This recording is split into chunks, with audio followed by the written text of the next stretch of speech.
Yorùbá bọ̀ wọ́n ní tá a bá ń jà bí ká kúkọ́ pẹ̀lú gbogbo ohun tó ṣẹlẹ̀ láàrin Ìyábọ̀ Òjó, Bíọ́lá Adébáyọ̀, Bàbá Ìjẹ̀ṣà, Princess. Síbẹ̀síbẹ̀ pẹ̀lú bí wọ́n ṣe bu ẹnu àtẹ́ lu Bíọ́lá Adébáyọ̀, òun rèé o tó tún yọjú síbi movie premiere ti Ìyábọ̀ Òjó, Return of Arizo.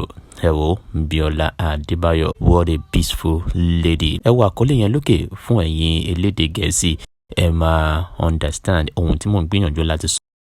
Bíọ́lá Adébáyọ̀ pẹ̀lú èyí tí èmi gbé fún ẹ tán o, ẹ̀yin náà ohun tí ẹ bá rí sí ẹ fi ránṣẹ́ sí abẹ́ comment section. Ọ̀gbẹ́ni má gba gbogbo space náà.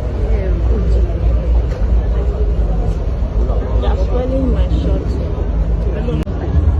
Okay, let me wait so that you guys will allow me pass.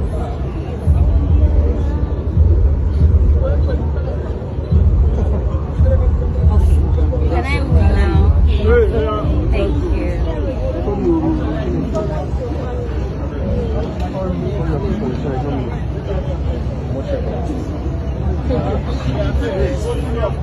Thank you.